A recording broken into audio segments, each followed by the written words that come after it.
우리의 우상 중에서 최고 심각한 우상은 사람이 되는데, 사람이 내 우상이라는 것을 어떻게 확인할 수 있냐 그러면, 어떤 사람으로 인하여 내가 행복해지고 어떤 사람으로 인하여 불행해진다면 그 사람은 나의 우상이라는 것을 이야기하는 겁니다.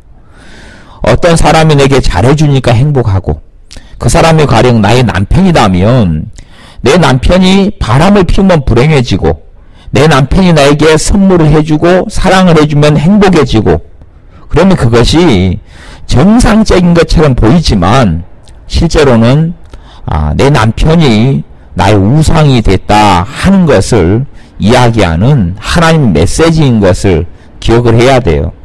끊임없이 내 우상들이 사람이면 그 사람으로 인하여 위안이 되고 평안이 되고 위로가 되고 이것이 좋은 거긴 하지만, 내가 사람을 의지하는 사람이고 사람이 우상이 되어져 있는 것일 수도 있다는 것도 생각을 해야 돼요.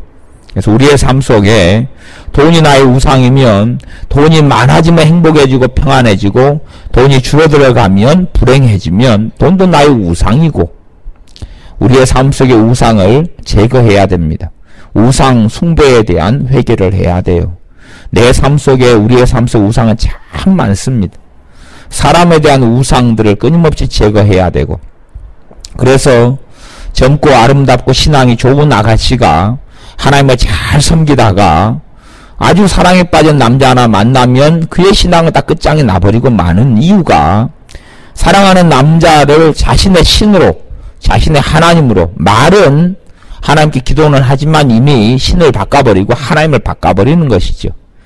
그 사랑하는 남자를 자신의 하나님으로 만들고 자신의 우상으로 만들고, 지금의 가수들 보면, 가수들이나 아니면 유명한 탤런트에 대해서 또 가수들에 대해서 어떤 말을 쓰냐면 아이돌 스타 이런 말을 써요. 아이돌이다 그런 말을 써요. 아이돌 뜻이 사실은 무슨 뜻이냐면 우상을 영어로 아이돌이다 그래요. 우상. 나의 우상이다.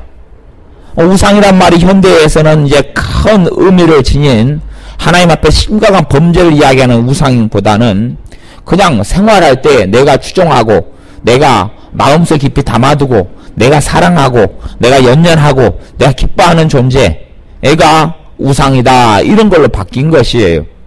너의 아이돌은 누구냐? 그럼 내가 사랑하는 아이돌은 누구다? 나의 아이돌 스타는 누구다? 그런 관념이 들어와서 우상 숭배가 큰 죄가 아니게 되어져 버린 것 같고, 아니면 불상이라든지 이런 이교적인 우상 숭배를 안 하기 때문에 나는 우상 숭배가 없다 착각하지만, 우상이란 그렇게 단순한 존재가 아닙니다. 너희는 하나님과 재물을 겸하여 섬길 수 없다. 당시대에는 왜 재물에 대해서 주님이 이야기하시냐 그러면, 그 시대는 극심하게 가난했던 시대이기 때문에 사랑보다는 먹고 사는 생존의 문제가 중요한 시대였어요. 결혼하는 것도, 남편과 결혼하는 것도 생존을 위한 결혼이었지, 보호와 생존을 위해서지 행복을 위한 결혼이 아니었던 시대이기 때문에 실제로는 재물, 먹고 사는 것, 이것이 사랑보다 더 중요했던 시대예요. 그런 걸 생각해야지 요즘처럼 먹고 사는 것이 다 해결되고, 그리고 결혼이라든지 사랑이라는 것은 생존의 문제가 아닌 복지의 문제고 행복의 문제인 서비스 중에 하나인, 필수이긴 하지만 그래도 생존의 문제를 넘어선 어떤 것이 되어졌던 시대하고는 전혀 다른 이야기입니다.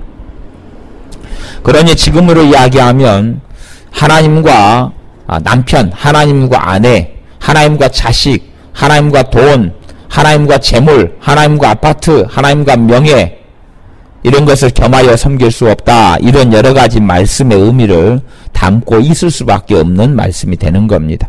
그래서 우리 삶 속에 첫째, 사람으로 인하여 행불행이 좌우되고, 어떤 사람의 말로 인하여 내가 불행해지고, 어떤 사람의 말로 인하여 내가 행복해진다면 그 사람이 10중 8구 내가 섬기는 우상, 내가 섬기는 하나님의 자리를 대체하고 있는 부분이 많다는 것을 깨우치고 회개해야 합니다.